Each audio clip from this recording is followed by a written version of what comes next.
Hi there, my name's Will from LITH-TECH Mobility, and today I'm going to be talking you through the joystick and understanding the battery level on your joystick, as well as the charging protocol for the Smart Chair range. The Smart Chair range includes the Smart Chair itself, the Smart Chair recliner and the Smart Chair XL, all of which will follow exactly the same protocol.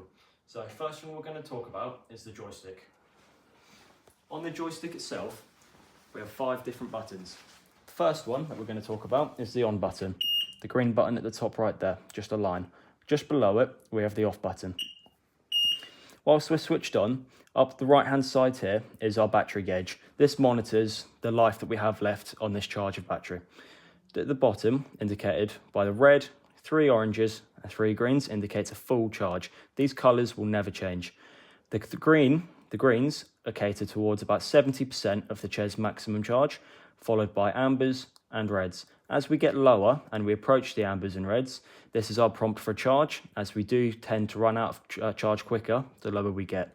With lithium batteries, you get about roughly 1,000 charges. So to make the most of those 1,000 charges, it's most optimal to allow them to drain as much as possible, about 80-90%, and give it a nice long overnight charge. Never let the battery go flat, and try to steer away from charging it too often, where you've only used sort of 1 or 2 bars. However, if you've got a long day planned the next day, don't leave yourself short. Moving across now, we've got the horn. And on the left, we've got the minus and the plus. This indicates our speed level. Level 1, great for indoor use in busy areas. All the way up to level 5, when you're outdoors and you need to go a bit quicker, you'll reach a speed of roughly 4 miles an hour, depending on your programming setup. Moving on now to the joystick. The joystick itself is about 3 times more sensitive at the top, so it's best practice to hold it as low as possible. Doing this also allows us to place a hand along the side here, which gives us a nice firm base and prevents small bumps from offsetting your steering. Moving along now to the charging protocol itself. On these chairs, you have 2 ways of charging. Where possible, and often considered the easiest, you can charge directly through the joystick. To make it most accessible, there's a little butterfly clip located underneath the armrest. We can flip this 180 degrees all the way up, which it is. So this is locked, this is unlocked. This allows us to lift the chair and exposes the charging portal here, allowing us to plug directly in from a standard 3-pin socket straight into the chair, and this will charge both batteries equally until they are complete. Flipping that back down now. The other method of charging the batteries is preferred for those who like to leave the chair in the car. This allows you to charge directly into each battery individually. Due to this being an older model of chair, which some of you may have if you've been a customer for a few years now, this has a sort of key system, a lock and key. We quickly phased this out because, as you can imagine, customers ended up losing their keys quite frequently. So this is no longer the system, and I'll show you the new one in a moment. On the battery underneath here, there's 2 things we need to pay attention to. The first one is our power button. The 1 line, similar to the joystick, indicates that the battery is switched on. The 0 indicates it's switched off. This is great for airline travel, or whenever you just want a bit of peace of mind, take the battery out, put it on the side for a bit. It will stop any power or current from going through that battery. On this side here, we've got the actual portal itself. So if we just open this up, this exposes the battery portal, allowing us to charge directly into the battery as opposed to the chair. Now, putting the batteries into the chair, you have to be wary of the right-hand side indicated by the sticker or the left-hand side. Putting it in, we want to focus on these teeth here. These we will line up first of all in the rear of the bracket. Once those are in, the rest of the battery will follow smoothly, allowing us to be completely locked in. Now, to talk about a newer version of the batteries, I'll slide this chair out the way. If I flick it up into freewheel mode and switch off the joystick, we can roll that one out the way.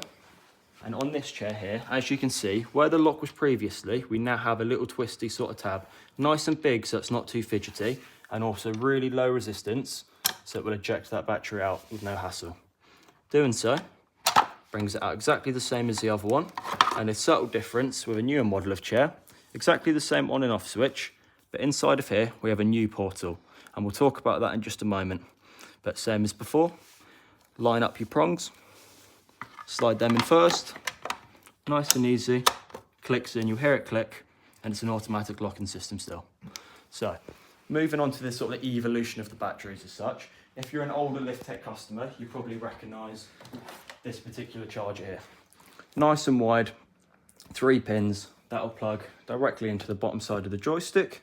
Alternatively, if you're looking at going into the battery itself, you need a thin end adapter which will plug directly in the end, straight in, same charger, just the adaptation on the end. The reason we had to phase this adapter out was because competitors and competition across the UK and Europe started copying our design, and this led to multiple safety concerns and hazards of people that needed a new charger or bought a different chair using a different battery or a different charger that wasn't applicable for that model of chair. So moving on to the next one, this was sort of made in an attempt to stop people from copying us as much. As you can see on the end of the joystick, we've now got a much smaller 3-pin end there, which looks like this.